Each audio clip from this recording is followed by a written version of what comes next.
കേരളത്തിന്റെ രാഷ്ട്രീയ ചരിത്രത്തിൽ ഒരു കമ്മ്യൂണിസ്റ്റ് പാർട്ടിക്കുള്ളിലെ ആഭ്യന്തര കലഹങ്ങൾ എങ്ങനെ ആ പാർട്ടിയുടെ ഗതി മാറ്റിയെഴുതിയെന്ന് അറിയണമെങ്കിൽ രണ്ട് പേരുകളിലൂടെ സഞ്ചരിക്കണം. വി.എസ്. അച്യുതാനന്ദൻ എന്ന വിപ്ലവകാരിയും പിണറായി വിജയൻ എന്ന തന്ത്രശാലിയും.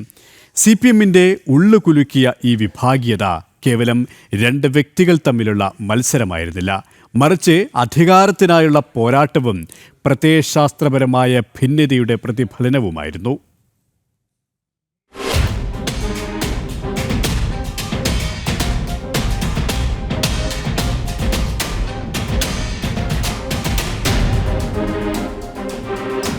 CPM-ന്റെ വളർച്ചയിൽ ഒരുമിച്ച് തോളോട് തോൾ ചേർന്ന് നിന്നവരായിരുന്നു VS-ഉം പിണറായിയും. എന്നാൽ 1990-കളുടെ അവസാനത്തോടെ പാർട്ടിക്കുള്ളിൽ ഒരു വിള്ളൽ രൂപപ്പെട്ടു. ആഗോളവൽക്കരണ നയങ്ങളെക്കുറിച്ചും വികസന കാഴ്ചപ്പാടുകളെക്കുറിച്ചുമുള്ള നിലപാടുകളായിരുന്നു പ്രധാന ഭിന്നതയ്ക്ക് കാരണം. VS കൂടുതൽ തീവ്രമായ ഇടതുപക്ഷ നിലപാടുകൾക്കും തൊഴിലാളി വർഗ താൽപ്പര്യങ്ങൾക്കും വേണ്ടി വാദിച്ചപ്പോൾ പിണറായി വിജയൻ നയിച്ച വിഭാഗം ആധുനിക അജണ്ടകൾക്ക് ഊന്നൽ നൽകി. ഇതോടെ പാർട്ടി രണ്ട് ചേരികളായി തിരിഞ്ഞു, VS പക്ഷമെന്നും പിണറായി പക്ഷമെന്നും. ഈ വിഭാഗീയതയുടെ കനലെരിയുന്ന കാലഘട്ടമായിരുന്നു പിന്നീട്.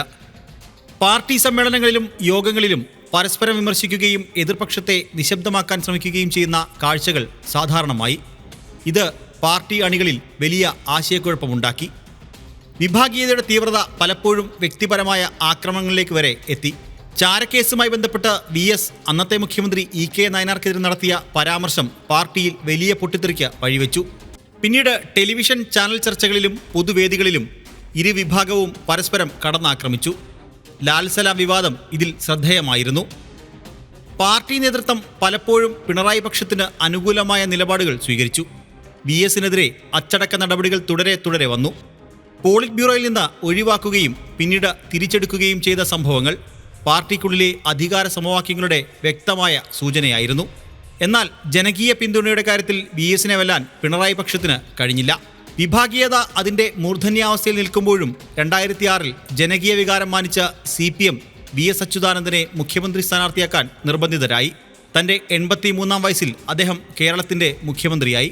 മുഖ്യമന്ത്രി പദത്തിലിരിക്കുമ്പോഴും പാർട്ടിയിലെ ഒരു വിഭാഗവുമായി അദ്ദേഹത്തിന് കലഹിക്കേണ്ടി വന്നു. 2016-ൽ പിണറായി വിജയൻ മുഖ്യമന്ത്രിയായതോടെ V.S. അച്യുതാനന്ദൻ സജീവ രാഷ്ട്രീയം വിട്ട ഭരണപരിഷ്കാര കമ്മീഷൻ അധ്യക്ഷനായി.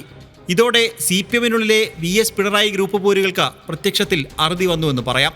എന്നാൽ പാർട്ടിക്കുള്ളിൽ അധികാരത്തിൻ്റെ വിവിധ കേന്ദ്രങ്ങൾ തമ്മിലുള്ള സൂക്ഷ്മമായ തർക്കങ്ങൾ ഇന്നും തുടരുന്നുണ്ട്. V.S. അച്യുതാനന്ദനും പിണറായി വിജയനും തമ്മിലുള്ള ഈ അധികാര പോരാട്ടം എങ്ങനെ ഒരു പാർട്ടിയുടെ രാഷ്ട്രീയ സാമൂഹിക ഗതിയെ സ്വാധീനിക്കുമെന്ന് തെളിയിക്കുന്നു. കാലം വായിക്കാത്ത ഓർമ്മകളുമായി കേരളത്തിൻ്റെ രാഷ്ട്രീയ ചരിത്രത്തിൽ ഈ അധ്യായം എന്നും ഓർമ്മിക്കപ്പെടും. പൊളിറ്റിക്കൽ ഡെസ്ക്, ജനം.